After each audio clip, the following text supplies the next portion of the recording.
저는 시간에 앞에선 끌어주고 뒤에선 밀고, 앞에선 끌어주고 뒤에선 밀고, 이라는 제목으로 같이 은혜를 나누겠습니다. 이렇게 제가 제목을 말씀드리니까 어서 많이 들어본 소리 같다, 어서 많이 들어본 소리 같다, 이렇게 여러분 다 깨달으실 겁니다. 그래요. 여기 계신 분 어느 한 분도 이 노래를 안 불러본 사람 한 사람도 없을 것입니다. 앞에서 끌어주고 뒤에서 밀며 우리나라 짊어지고 나갈 우리들, 냇물이 바다에서 서로 만나듯 우리들도 이 다음에 다시 만나세.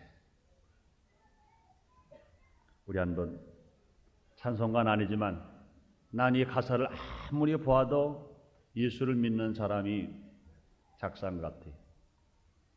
이것은 찬송가 가사에 조금도 뒤지지 않을 만큼 한 구절을 기록한 것이라고 저는 생각합니다. 한번 해보겠습니다.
이제는 졸업 시즌이 다가왔습니다. 이제는 국민학교도 졸업 시즌이고 중학교, 고등학교, 대학 다 마찬가지입니다. 우리는 노래를 졸업가로서 국민학교 졸업식의 노래 중 스승과 제자들과 졸업생이 합해서 부르는 가사 중에 제3절 가사입니다. 선배를 떠나버리는 아쉬움에 젖은 재학생, 그 대표의 송사를 들으면서 숙연해진 졸업생들, 또 졸업생 대표가 답사를 하는 동안에 얼굴이 붉어지고 가슴이 뭉클해 하나씩 하나씩 울다가 이 졸업식 노래가 마지막 끝나는, 삼들이 마지막 끝나는 그 대목에 가서는 훌쩍거리면서 울었던 그 모습, 이 노래를 부르면서 이토록 하염없는 눈물을 흘릴 수 있었던 것은 스승과 제자 사이가 언제나 끌어주고 또 밀고 따르던 사랑과 존경의 관계가 이루어졌기 때문이라고 생각합니다. 그런데 여러분들이요, 세상이 변해서 요즘은 졸업가를 부르면서 우는 아이들을 별로 못 보겠대요. 제가 3년 전입니다. 바쁘다 보니까 우리 아들들 둘 졸업식에는 한 사람도 못 갔는데 마지막 달 졸업식 할 때는 마침 그날이 졸업식 날이 월요일 날이 있었습니다. 그래서 또 학교도 바로 우리 아파트 앞에 학교이기 때문에 참석을 잠깐 했어요. 우리가 이 졸업가를 부르면서 졸업을 할 때는 아무리 여학생들이 운다고 남학생 조롱을 부렸으나 조롱을 부리는 우리들 남학생 눈에도 눈물이 안 흘릴 수 없이 뭉클하면서 그랬던 기억을 우리는 추억으로 다 가지고 있습니다. 그런데 그 졸업식장에 가서 보니까 어느 하나의 우는 아이는 찾아볼 수가 없어요. 솔직한 얘기입니다. 어느 선생님, 한 선생님 우는 사람 찾아볼 수 없어요. 6년 동안 가르쳤던 제자가 자기 품을 떠나는데 맹송맹숭이, 6년 동안 정스럽던 학교를 떠나는 졸업생들 맹숭맹숭할 정도가 아니라 툭 치고 장난하고 언니들을 보내는 재학생들 마음도 조금도 아쉬움이 없어요. 나는 그 한 장면을 보고 세상이 어렵고 나쁘다 어떻다는 얘기는 다른 데 볼 건 아니구나. 졸업식 장면에서 우리가 이것을 목격할 수가 있구나. 여러분들이 우리가 지금 이 세상에서 누가 뭐라고 말하더라도 제일 우리에게 아쉬운 것은 뭐냐? 스승다운 스승이 있어야 되겠고 제자다운 제자가 있어야 되겠다는 겁니다. 스승은 끌어줘야 하는 스승이 있어야 됩니다. 제자는 스승을 밀어드리는 그런 제자가 있어야 되는데 스승이라고 하는 사람들은 제자가 클까봐 비비고 제자라고 하는 제자는 스승이 더 성장되고 클까봐 개탈에 잡아 땡겨버리고 스승다운 스승이 없고 제자다운 제자가 없는 이때 이것이 잘한 것입니까? 우리가 그것이 잘한 것입니까? 웃어야 될 일입니까? 안타깝고 안타깝기가 그저옵니다. 오늘 성경에 나오는 말씀을 보면요, 이스라엘 나라와 민족은요 극도로 타락하여 위기감이 감돌고 있었습니다. 언제 무슨 일이 있을지 모르는 안개 종국 속에 백성은 떨고 있었습니다. 이 위기의 시대에 기라산 같은 위대한 스승과 제자가 나타났으니 그 스승은 누구냐? 엘리야요. 그 제자는 누구냐? 엘리사입니다. 어려운 상황 속에 하나님께서 하나님의 사람 엘리야를 우뚝 세워주시고 그 다음에 그 제자 엘리사를 세워주신 것입니다. 오늘 본문이요, 이 스승과 제자가 앞에서 끌어주고 뒤에서 밀고 나가는 아름다운 과정을 우리에게 보여주시는 것입니다. 특히 위대한 스승은요 언제나 자신보다 더 위대한 제자가 나오기를 바라는 거예요. 제자가 스승보다 못해지는 세계라면, 자녀가 부모보다 못하는 세계라면, 후임자가 전임자보다 못하는 세계라면, 형보다 아우가 못한 가정이라면 진보가 있을 수 있습니까? 없어요. 진보는 없고 모로가 태보뿐인 것입니다. 희망보다는 모로가 절망이 지배하는 세계가 될 수밖에 없을 것입니다. 그러므로 우리가 스승 선지자인 엘리야가 자신의 스승된 소임을 마친 후 여호와의 분을 받아 승천하기 직전에 일어났던 이 내용이 오늘 본문의 말씀인 것입니다. 원래는 오늘 본문의 말씀을요 열왕기하 2장 1절부터 14절까지 읽어드려야 되는데 이 본문이 길어요. 여러분 돌아가셔서 열왕기하 1장서부터 14절까지 2장 1절부터 14절까지 읽어보시기 바랍니다. 이 말씀 속에서 나오는 축복의 말씀이 우리에게 교훈으로 우리에게 주시는 것입니다. 그때 사랑하는 수제자 엘리사를 불러 엘리야가 소원을 묻습니다. 네 소원이 뭐냐? 스승 엘리야가 제자 엘리사에게 스승의 사명을 다 감당하고 하나님의 불을 받아 한나라로 올라가기 직전에 마지막 제자에게 유언다운 스승의 말씀이 들려옵니다. 너의 소원이 무엇이냐? 그럴 때 엘리야가 묻는 그 엘리사의 제자는 다 한데가 말합니다. 스승이시여, 저에게 갑절이나 되는 영감을 주옵소서. 갑절의 영감을 달라는 겁니다. 어떻게 보면요, 좀 건방지잖아요. 스승이 받은 영감보다 제자인 엘리사가 나에게 갑절의 영감을 나에게 주옵소서. 어찌면 건방진 겁니다. 제자는 스승이 향한 능력만으로는요 당시의 혼란한 세계를 바르게 이끌 수 없다고 판단했기 때문에 엘리사는 스승의 엘리야가 받은 능력보다 하나님께 간구하는 그런 마음을 가지고 갑절의 영감을 달라고 말씀했습니다. 그래서 그보다 더한 능력이 필요하다고 생각했던 것입니다. 그는 결코 억지로 스승과 전임자보다 더 개인적으로 아끼어서가 아닌 것입니다. 아니면 스승을 격화시키려고도 아닌 것입니다. 전임자를 격화시키려고 하는 것도 아닌 것입니다. 그는 자기가 당하고 있는 상황이 스승 엘리야가 당했던 상황보다 제자 엘리사가 당한 상황이 너무나 어렵기 때문에 자기의 갑절의 능력이 임하게 해달라고 그는 간구한 것입니다. 하나님의 능력을 간구한 제자는요 무작정 요구하지 않은 것입니다.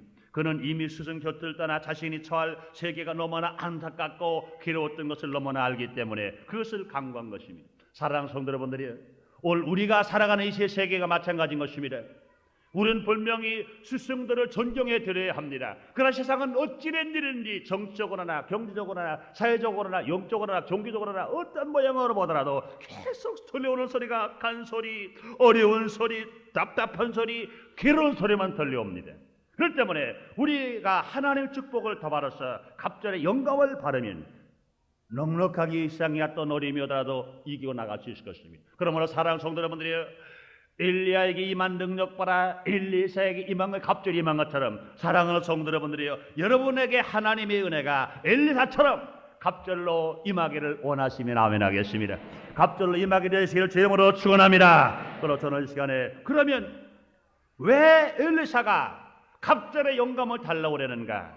또 갑절의 영감을 달라고 그럴 때 엘리야의 태도가 얼마나 아름다운 것으로 우리에게 교훈을 주는 것인가? 저는 네 가지로 말씀을 증거해 보겠습니다. 첫째로, 제자 엘리사에게 비친 그 당시의 세계를 우리는 알아봐야 됩니다. 첫째로는요, 정치적으로 부패한 사회입니다. 스승 엘리야가 선지자로 활동하는 때는요, 이스라엘의 정치적 암흑기였습니다. 아합왕은 이방 나라 이세벨 여인을 왕으로 들여왔습니다. 그 왕후가 얼마나 완악했든지 선지자들을 핍박합니다. 백성들을 핍박합니다. 스승을 모조리 죽입니다. 권력을 유지하기 위해서 각종 율법과 조치들로서 스승 노릇을 대신합니다. 분명히 선지자가 해야 할 스승의 노릇을 아합왕의 아내인 이세벨이 스승의 노릇을 대신합니다. 이방신을 섬깁니다. 그러니 그들이 짓는 죄는 말할 수 없습니다. 남의 사유재산을 강제로 빼앗아서 그 주인을 죽여 흔적도 없이 하면서 자기들의 유익된 물질로 탐욕해버리고 맙니다. 그러므로 정치적으로 그 당시에는 완전히 암흑시대예요. 뿐만 아니라 그 당시에는요, 종교적으로 부패한 그런 교회 시대인 겁니다. 엘리야가 승천한 후 엘리사가 이 사실을 선지자 학교의 지도자들에게 알려질 때 그들의 사흘씩이나 시체를 찾기 위해서 헤맨 것을 보더라도 당대는요, 하나님의 말씀과 종교가 기적도 믿지 못할 만큼 심각하게 타락되어 있던 것을 압니다. 분명히 엘리사가서 말합니다. 우리의 스승 엘리야는 하나님이 부르셔서 불병거를 타고 한나라로 올라가셨다 그랬습니다. 그런데 그때 당시에 같은 엘리야의 제자들인데 그들은 그것을 알질 못합니다. 하나님의 말씀을 알질 못합니다. 분명히 에녹이 죽지 않고 하나님 불로 말아서 올라간 것을 믿었다 그러면 분명히 자기들의 스승 엘리야도 주님의 불을 받고 올라간 것을 알려는데 그들은 알질 못합니다. 그만큼 말씀을 절에 전해를 불구하고 믿지를 못합니다. 그러므로 그들이 하나님의 말씀을 읽었으나 하나님의 말씀을 공부를 했으나 하나님의 말씀을 믿을 수 있는 믿음이 그들에게 없었기 때문에 교회는 있었으나 교회다운 교회가 없는 이 사회와 같은 것을 알 수 있습니다. 사랑하는 성도 여러분들이 제사를 드립니다. 가인도 제사를 드렸고 아벨도 제사를 드렸습니다. 그러나 하나님께서 가인의 제사에는 불을 내리지 않고 아벨의 제사에 불을 내렸습니다. 사랑하는 성도 여러분들이요, 엘리의 제단에 불이 내렸으나 바알 선지자와 아세라자 850명이 드린 제단에는 불이 내리지 않았습니다. 사랑하는 성도 여러분들이요, 여러분이 드려지는 제사 후에 성령의 불이 임하기를 원하시면 아멘 하겠습니다. 여러분의 가정이 분명히 아벨의 제단처럼 성령의 불이 임하기를 원하시면 아멘 하겠습니다. 여러분의 드려지는 직장과 여러분들의 사업에서 사업장에 드려진 예배 후에 성령의 불이 임하고 특별히 순복음 인천교회에서 예배 드리는 이 자리에 성령의 불이 임하기를 원하시면 아멘 하겠습니다. 사랑하는 성도 여러분, 그 당시에는 이와 같이 교회가 있었으나 부패한 교회였습니다. 더더군다나 나라가 두동강이 나서 북방국 이스라엘은 우상 숭배 나라였고 남한국 유다는 형식과 세속화된 교회로서 형식만 남아버린 교회가 되어버리고 말아버렸습니다. 그런 상황 속에서 이제는 엘리사가 이 일을 감당하기 위해서는 갑절의 영감을 받지 않고는 감당할 수 없기 때문에 엘리사는 하나님께 갑절의 영감을 구한 것입니다. 뿐만 아니라 그 당시는요, 윤리적으로 부패한 사회였었습니다. 엘리사 갑절의 영감을 받고 산길을 내려올 때 젊은 아이, 어린아이들이 말합니다. 대머리에 올라가라, 대머리에 올라가라. 보시, 선지자입니다. 하나님의 사람입니다. 갑절의 영감을 받은 하나님의 사람에게 어린아이들이 대머리에 올라가라, 대머리에 올라가라. 선지자가 아니라 하더라도 엘리사는 성인이요 어른입니다. 어린아이들이 버릇이 없습니다. 어른을 알아보지 못합니다. 어린아이가 어른을 놀려댑니다. 윤리적으로 앞과 뒤가 없어요. 어른을 물러버리고 버릇없는 이런 윤리가 땅에 떨어져 버리는 그런 사회였었습니다. 사랑하는 성도 여러분들이 우리 이 사회를 볼 때는 어떻게 생각하십니까? 정치적으로 불안할 뿐만 아니라 종교적으로 부패한 이런 상황을 우리는 알 때 얼마나 답답한지 모릅니다. 윤리적으로 부패해버렸습니다. 분명히 젊은이들은, 어린이들은 어른들을 존경할 줄 알아야 됩니다. 어른 앞에 순종할 줄 알아야 되는데 오히려 어른들은 잘못했다, 자기들의 죄라고 말합니다. 여러분 그럴까요? 나는 가능하면 말씀을 안 한다고 말하면서도 자꾸 나는 하나님 말씀을 증거하다 보면 이런 말 자꾸 나와요. 학생들이 데모를 많이 합니다. 잘한다고 말하는 사람도 있고 잘못한 사람도 있습니다.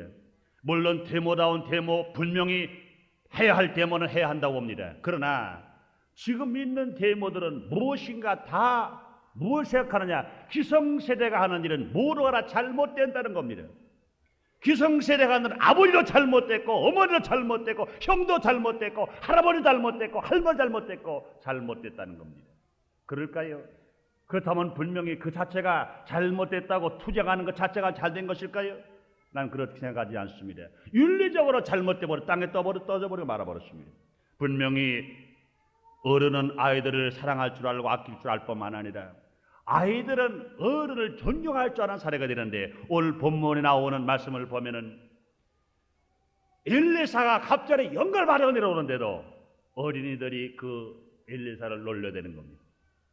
엘리사는 하나님의 사자입니다. 선지자입니다. 그런데 어린이들이 놀려대는 겁니다. 윤리적으로 땅에 떨어져 버리는 상황 속에서 엘리사가 이 일을 감당해야 되는데 그러기 위해서는 엘리야에게 임했던 능력 가지고는 이것을 감당할 수가 없기 때문에 엘리사는 말합니다. 나에게 갑절의 영감을 주소서. 사랑하는 성도 여러분들이여, 우리 사회가 지금 이런 사회가 아니라고 누가 말할 수 있겠습니까? 정치적으로 불안합니다.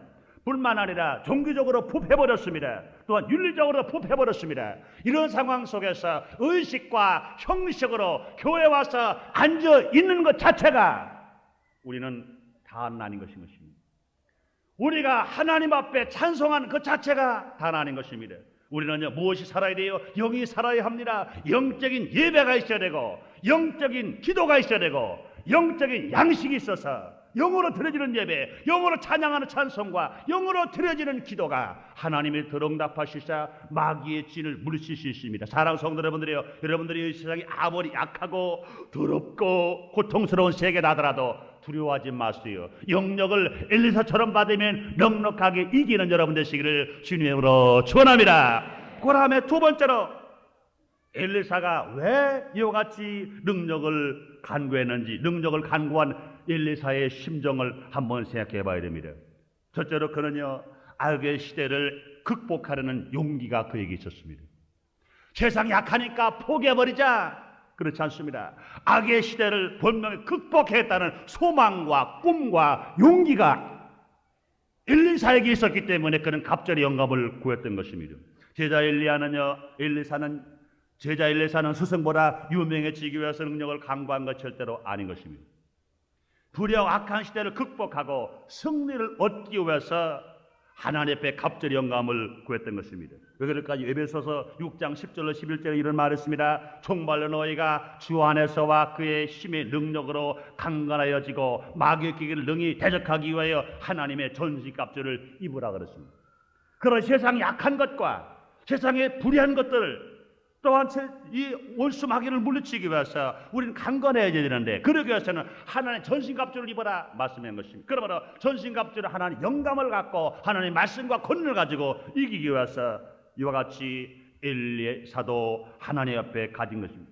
당시에도 많은 스승들이 있었습니다. 그러나 많은 사람들이 스승이 있었으나 그 시대에 악의 시대와 야합한 사람들이 많습니다. 남보다 더 잘 살려고 하는 사람들이 많습니다. 잘 먹고 호사스럽게만 살려는 사람들이 많습니다. 생활의 매력의 권력을 행사하는 세속주의 종교 지도자들이 득실을 걸었던 그때 엘리사는 백성과 그 외 군이 많은 어영 스승들과 대적해서 이기기 위해서는 힘이 2배나 있어야 되겠다. 그런 마음을 가지고 하나님의 간절히 갑절의 영역을 구했던 것입니다. 사랑하는 성도 여러분들이 그 시대가 우리 앞에 다가왔다고 해서 우리는 포기할 수 없습니다. 좌절할 수 없습니다. 낙심할 수 없습니다. 하나님 아버지시여, 이런 사회를 내가 극복하고 이기고 살아가기 위해서는 나에게 엘리사에게 임한 것처럼 갑절의 영역을 나에게 임하게 하옵소서. 간절히 기도함으로 말미암아 역경과 고난의 세계를 이길 수 있는 용기와 꿈을 갖는 여러분 되시기를 주님의 이름으로 축원합니다. 뿐만 아니라 이런 마음을 가졌던 것은 엘리야는요, 사명을 수행하는 의욕이 그에게 있었습니다. 하나님의 사명은 인간의 슬기나 힘으로는 감당할 수가 없는 것입니다. 인간의 능력 이상의 힘이 시됩니다. 즉 하나님의 주는 능력을 그는 구했습니다. 스가랴서 4장 6절에 보면은 만군의 여호와께서 말씀하시되 이는 힘으로 되지 아니하며 능으로 되지 아니하고 오직 나의 신으로 되느니라 그랬습니다. 그러면 이 세상에는요, 하늘이 아닌 땅이 주는 권력을 능력으로 오해하는 수가 많은데 이게 잘못된 것입니다. 감당할 실력이 없으면서 지위만 확보되면 힘이 샘솟는다고 생각하나 이것도 잘못된 것입니다. 그의 일생은 결국 땅의 능력이기 때문에 영광을 돌리고 살지 못할 것입니다. 그러나 제자 엘리사는 죄에 사로잡힌 불쌍한 영혼을 구원하는 뜨거운 실 열정에서 그 영을 돕는 힘을 풍성하게 달라고 자기는 하나님 앞에 간절히 간구합니다. 나에게 갑절의 영감을 주옵소서. 우리는 사명감을 수행하는 의욕이 있을 때의 기도라는 겁니다. 사랑하는 성도 여러분들이요, 우리가 예수를 믿고 구원받았습니다. 성도답게 살려면 하나님께 영감을 달라고 기도하지 않을 수 없어요. 우리가 조장답게 살려면, 구역장답게 살려면 영감을 달라고 기도하지 않을 수가 없는 것입니다. 나에게 진실로 아버지 역할을 잘하려면, 어머니 역할을 잘하려면, 지도 역할을 잘하려면 내가 하나님 앞에 기도 안 할 수가 없는 것입니다. 기도할 때 영역을 받고 성령을 살아갑니다. 저는 한 사람, 그런 사람 얼마나 사랑스럽게 뭔지 몰라요. 예수 믿은 지 불과 3개월밖에 안 된 사람이다. 여의도 번개에 있을 때 일어난 일입니다.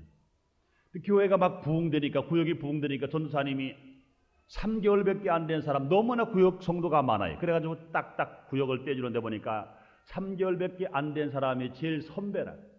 10세대 중에 제일 선배입니다. 벌써 구역장 임명을 해놨어요. 임명을 하니까 양반이 야단났어요. 아이고 어떡하죠. 그러나 많은 사람들은요, 그렇게 어려운 상황 속에서 아이고 저 사람 못해요 말하지 않았습니다. 어떻게 하지. 여러분 이래요. 못한다는 말과 어떻게 하지 않은 말과 차이는 하늘과 땅 차이 차이가 있습니다. 어떻게 하지. 그러다가 답답하니까 이제는 보따리를 싸가지고 기도굴로 들어간 겁니다. 기도굴에 들어가가지고 처음에는 그냥 울기만 했대요. 너무 답답해서 예수 믿는 3개월밖에 안 되는 기도할 줄도 모르고 이제 구역장 임명한 받으러 어떡합니까? 그냥 막 가서 울기만 했대. 얼마 울다가 보니 그 다음에 한 말은 하나님 어떻게 해요? 하나님 어떻게 해요? 그렇게 하기를 2시간 3시간 뭐 다른 기도도 못하는 겁니다. 울다가 그냥 나중에 다음에는 어떻게 하자는데요. 갑자기 가슴이 뭉클하면서 뜨거워지는 겁니다. 그 다음에 어떻게 하자 때는 두 무릎에 손을 얹고 어떻게 되는데, 그러다 보니까 자기도 모르게 손이 번쩍 손이 올라가는 겁니다. 하나님 어떻게 하자 하다가 성령의 불이 많으니까 방언의 역사가 나타나게 됩니다. 하나님께 간절히 기도하게 됩니다. 얼마나 기도하는지 모릅니다. 얼마나 회개하는지 모릅니다. 그러고 기도를 끝이고 밖에 나오니까 얼마나 상쾌한지 몰라. 그 다음에 자신이 생기는 겁니다. 그러고 나와서 건식 기도를 끝나고 금요일 날이 되어서 구역 예배를 인도하러 가가지고 공부한 게 있나요? 또 달리 성경을 공부한 게 있나요? 예수님이 3개월밖에 안 되시니까 구역 공과를 읽는 겁니다. 그러나 기도는 많이 했죠. 구역과를 읽는데 예배를 다 드리고 났는데 그 구역 성도들이 말하기를, 구역장님 놀라겠는데요. 아니 뭘 놀랍니까? 나는 구역 공과 읽은 것밖에 없는데. 아니에요. 구역장은 읽으실지 몰라도 들리는 우리들에게는요, 얼마나 은혜롭게 들리고요, 얼마나 뜨겁게 들리는지 몰라요. 그리고 그 예배가 아주 은혜롭게 맞춰가는 겁니다. 사랑하는 성도 여러분들이요, 우리가 사명을 받았을 때 사명을 수행하고자 하는 의욕이 있다면 하나님이 도와주시게 됩니다. 할렐루야. 그러면 하나님 앞에 영감을 달라 기도하는 사람, 능력 달라 기도하는 사람은요, 자기에게 주어진 사명을 수행하겠다는 능력을 가지고 달라고 의욕을 가진 사람에게 역사가 나타나는 것입니다. 그러면요, 이와 같이 엘리사가 하나님의 간구한 그 심정이 무엇일까요? 그는요, 조국을 구하려는 신념이 그에게 있었습니다. 조국이 구원되어야겠다는 신념. 악의 세력에 지배되는 백성을 봅니다. 팽배해진 제약의 세계를 봅니다. 그들로 초만을 진 제약 덩어리 이스라엘을 위기에서 구하기 위해는 자기의 힘으로 부족한 것을 압니다. 자기에게는 분명히 역부족인 것을 느낍니다. 그러므로 엘리사는 갑자기 영역을 하나님의 간절히 간구합니다. 고린도전서 4장 20절에 하나님의 나라는 말에 있지 아니하고 오직 능력이 있음이라 말합니다. 한 사람의 문제 해결을 위해서 그 문제 해결을 위해 능력이 필요한 것만큼 더 나아가서 나라와 민족을 위한 것, 비상시국이라면 보통의 신앙 가지고는 안 됩니다. 보통의 영역을 가지고 안 됩니다. 보통의 지식 가지고는 안 됩니다. 그러므로 이것을 감당할 수 있는 힘, 갑절의 영감이 임해야 놀랍게 역사가 나타날 수 있습니다. 보통의 성의 초능력을 달라고 여호와께 매달린 엘리사처럼 울려 기도하면서 간구될 것인 것입니다. 그러므로 갑절의 영감을 달라고 하나님 앞에 간절히 간구한 제자 엘리사의 심정은 무엇이냐? 악의 시대를 극복하는 용기가 그 안에 있었어요. 사명을 수행하는 의욕이 그 안에 있었어요. 조국을 구하는 신념이 그 안에 있었습니다. 사랑하는 성도 여러분들이요, 여러분의 오늘의 세계를 여러분 어떻게 보십니까?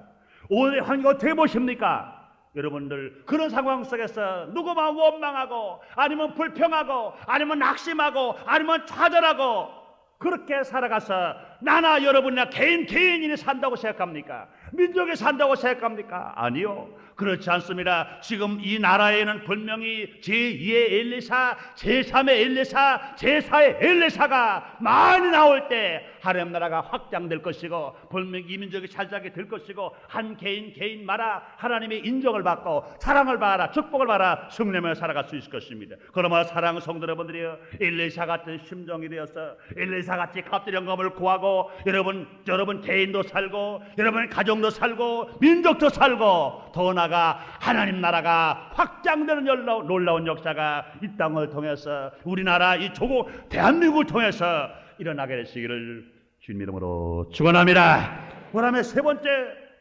우리가 감동하면서 바라드릴 내용이 있습니다. 끌어주고 밀어준 스승과 제자의 관계를 우리는 생각할 수 있습니다. 끌어주고 밀어준 스승과 제자의 관계, 끝까지 따라오게 한 스승을 볼 수 있습니다. 제자 엘리사가 끝내 따라간 것은 스승 엘리야가 끝까지 따라갈 매력적인 대상이 되었기 때문인 것입니다. 얼마나 아름답습니까 여러분들이요.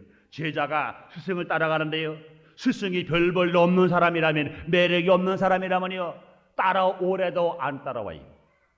그러나 엘리야가 매력이 있는 사람입니다. 엘리사가 볼 때 너무너무 매력이 있는 사람입니다. 그래서 널 오지 말아라 그러더라도 따라가는 겁니다. 형이 좋으면 동생은요 매를 맞이고 따라와요. 스승이 좋으면요 스승이 오지 말라고 말하더라도 제자가 스승 따라갑니다. 여러분들이요, 우리 예수 그리스도는 영원한 스승이 되시고 우리는 제자입니다. 우리 영원한 스승 되신 예수님이 너무나 매력적이시고 너무나 멋있으시고 너무나 권능과 능력이 무한하시기 때문에 무세상에 구원받은 사람들이 예수님을 따라서 한 발자국 두 발자국 핍박이 와도 눈물이 와도 고통이 와도 가난이 와도 여러 가지 어려움이 오더라도 힘차게 달려갈 수가 있는 것처럼 엘리야는 이만큼 매력적인 사람입니다. 제자는요 스승이 승천할 순간까지 결사적으로 따라다녔습니다. 마치 야곱이 약보학 강가에서 하나님 축복을 받기 위해서 반너뼈가 부러지면서도 천사를 놓치지 않고 매달린 결과 그에게 이겼다는 칭호의 응답이 임했던 것처럼 예수님의 산상보훈에 말씀하십니다. 너는 구하라, 찾으라, 두드리라 그러면 주겠다고 말씀하셨습니다. 너는 내게 부르짖으라 내게 응답하였고 네가 알지 못하는 큰 비밀을 보인다고 말씀하신 것처럼, 그러므로 이와 같이 신비를 스승과 제자가 어울려 결국 이룰 수 있었던 것은 무엇이냐? 나를 따르며 두드리고 찾는 세 가지 이 놀라운 제자가 그에게 있었다는 것입니다. 그러므로 스승이 매력적일 때 제자가 따라옵니다. 뿐만 아니라 끝까지 따라간 제자를 바라볼 수 있습니다. 길가랴서 요단까지 스승을 따라가는 인내를 통해서 끝까지 견디는 자는 구원을 받으리라고 하는 마태복음 24장 13절의 말씀의 신앙처럼 엘리사는 스승 엘리야를 따라갈 때 중간에서 포기하지 않았습니다. 처음에 엘리야는요 길갈로 갔어요. 길갈로 가면서 엘리야 스승이 말합니다. 여기 머무라라 그랬어요. 그러나 아닙니다. 따라가는 겁니다. 그 다음에 스승의 엘리야가 베델까지 왔습니다. 베델에서는 여기 머무라 난 여리고로 갈 것이다 그랬습니다. 그런데도 불구하고 엘리사는 아닙니다. 또 따라가는 겁니다. 그 다음에 엘리야가 여리고에서 요단으로 갑니다. 내가 요단으로 가는데 는 여기 머무라 여기 있어라. 그런데도 불구하고 엘리사는 아닙니다. 난 따라갑니다. 일사각오하면서 따라가는 겁니다. 고난과 죽음을 각오한 제자 앞에 너는 여기 머물라 하는 스승의 말은 그렇게 들려올 수가 없어. 오히려 그래서 자기에게 들려온 것이 이렇게 들려왔을 것입니다. 너는 조금만 더 참아라. 하나님께서 갑절의 축복을 너에게 임하게 할 것이다 하는 음성으로 분명히 엘리사에게 들려왔을 것입니다. 그렇기 때문에 엘리사는요 줄기찬 도전을 합니다. 줄기찬 의욕을 가지고 쫓아갑니다. 줄기차게 소망을 가지고 쫓아갑니다. 그에게 질책이 오고 천사와 모든 의로들을 용기를 더해주는 귀한 전체로 받아들여야 할 그때까지, 그런 끝까지 따라가는 겁니다.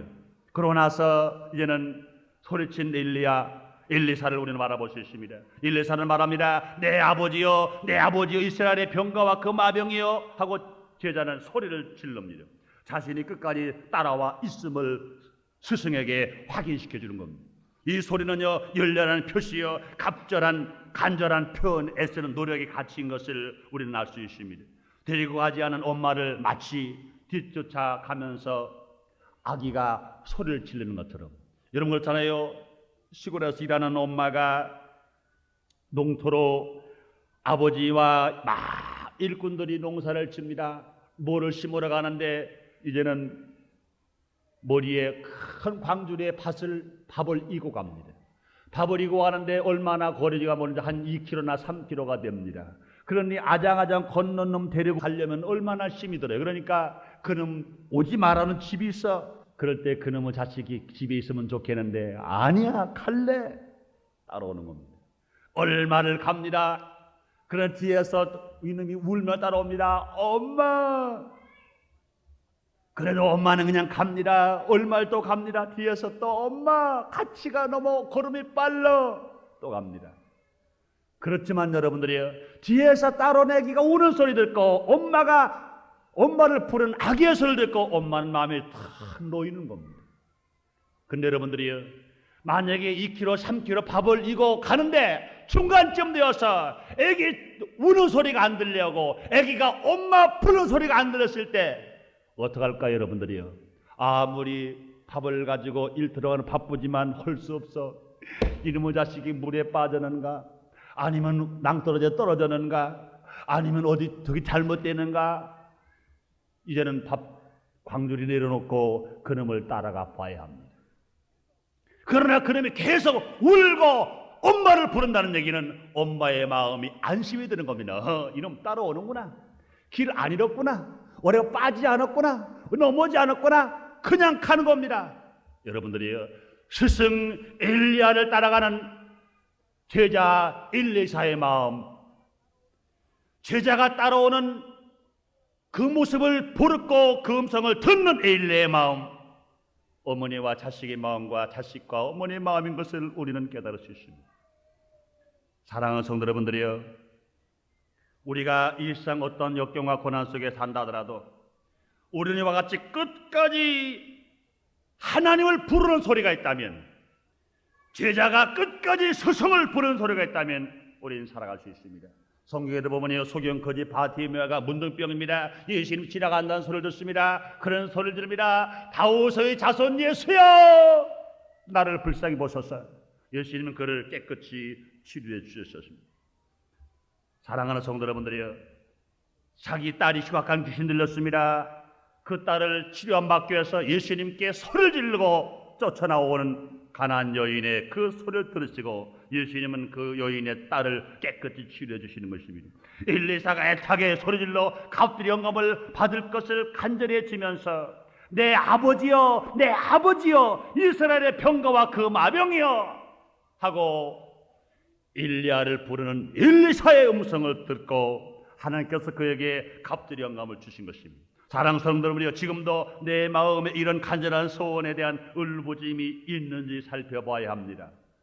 우리 상황 속에 어떤 어려움이 있다더라도 엘리사가 엘리야를 부른 것처럼 내 아버지여, 내 아버지여, 이스라엘의 병거와 마병이여, 하나님 앞에 부르짖는 끝까지 하나님을 찾는 이런 소원이 오래 계실 때 주님께서 엘리사에게 갑절의 영감을 임하게 하신 것처럼 여러분에게도 갑절의 영감을 임하게 주실 줄 믿습니다. 교회 와서 예배 드리는 거니까 1시간 기다리자, 1시간 반 기다리자, 아이고 목사님 말씀이 이제 끝나겠지, 아이고 오늘 왜 이렇게 길어, 이 시간만 재고 5분 3분 10분 하고 있다가 그냥 돌아간다 그러면 1년이 와도 그 타령, 3년이 와도 그 타령인 겁니다. 사랑하는 성도 여러분들이요, 오늘 이 자리 하나님을 만나러 오신 분 믿으시면 아멘 하겠습니다. 여러분들이요, 형식적인 예배 드리지 마세요. 하나님을 만나는 예배, 하나님 만날 때까지 부러지는 기도, 하나님 앞에 구해야 됩니다. 찾아야 됩니다. 두드려야 됩니다. 언제까지를 만날 때까지, 응답을 받을 때까지, 은혜 받을 때까지. 그럼 우리 영적인 새 사람이 되어서 나갈 때 많은 사람들이 우리를 통해서 영향을 받게 될 것이고 삶의 변화와 기적이 여러분 삶 속에 일어나게 되시기를 주님의 이름으로 축원합니다. 네 번째 마지막으로요, 영광된 대물림의 스승과 제자의 아름다움을 볼 수 있습니다. 앞에서 끌어주고 뒤에서 밀고 하나님의 성업을 이루어가는 스승과 뒤에서 밀며 외쳐 부르는 기도의 사역자가 된 제자가 영광된 대물림의 순간에 이르렀습니다.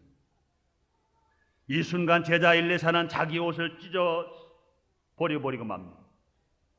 이제는 갑기령을 받던 그 순간 엘리사는 그동안 자기가 입었던 겉옷을 벗었습니다.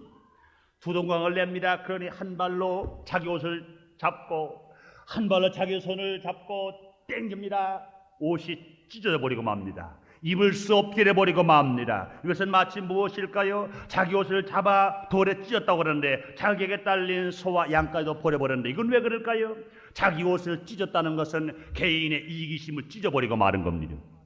또한 탐욕을 찢어버리고 마는 겁니다. 분노와 옛 인간을 찢어버리고 마는 것입니다. 그러면 엘리사는 지금까지 스승을 따르며 스스로 공들인 자신에게 때가 모른 자신의 의로움, 자기의 자신의 지혜, 자신의 공로, 이것들을 다 찢어버리고 마는, 완전히 포기해버리고 마는 겁니다.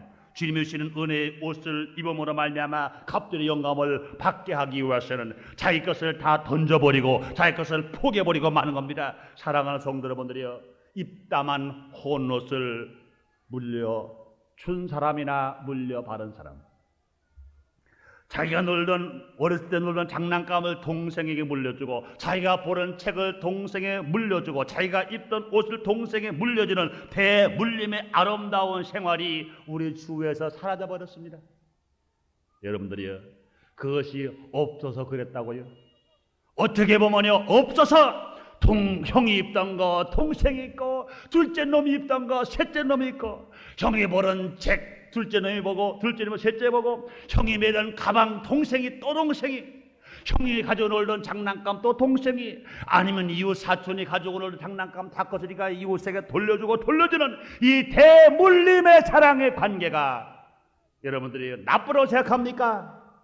나는 이렇게 생각합니다. 아무리 경제가 발달됐다 하더라도, 아무리 물질이 넉넉한다 하더라도 이런 사랑의 관계, 그것을 내가 쓰던 것을 물려줄 수 있는 여유와 내가 선배로부터 받아쓸 수 있는 여유가 나에게 있다면 얼마나 아름답겠시, 얼마나 사랑스럽겠습니까? 얼마나 그런 자를 보시고 하나님께서 기뻐하시겠습니까? 그러므로 사랑하는 성도 여러분들이요, 우리 가문에 신앙의 문을 연 믿음의 조상이 입은 기도와 헌신의 대물림, 오늘의 교회를 이룩하기 위해서 죽도록 충성한 선배들의 대물린 헌신, 오늘 우리 모두 성도와 각자에게 넘칠 때 2배 영역은 분명히 임하게 될 줄 믿습니다.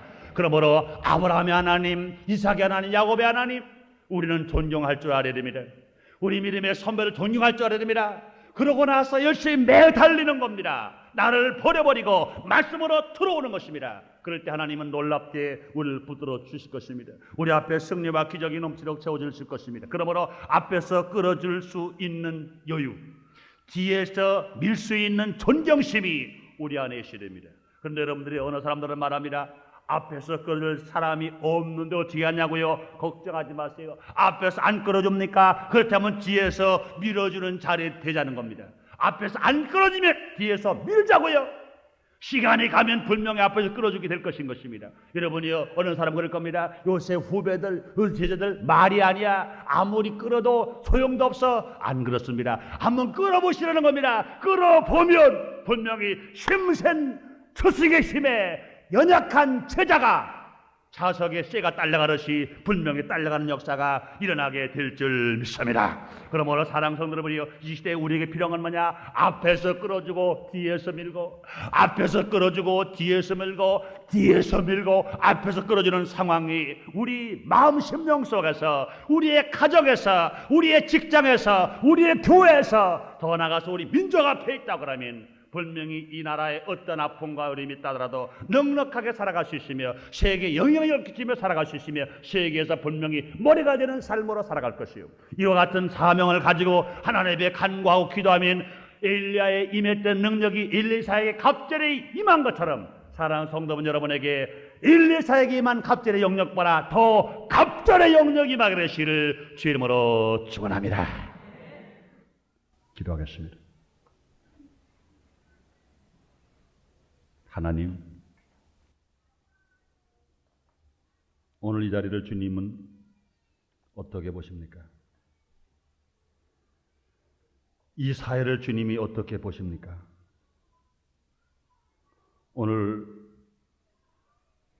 스승 엘리야가 제자 엘리사를 끌어준 것처럼, 제자 엘리사가 스승 엘리야를 밀어들인 것처럼, 우리 교회도 이렇게 되면, 우리 모든 성도들의 가정도 이렇게 되면, 우리 모든 성도들이 다니는 직장과 사업도 이렇게 되면, 우리 대한민국 이민족도 이렇게 되기를 원합니다.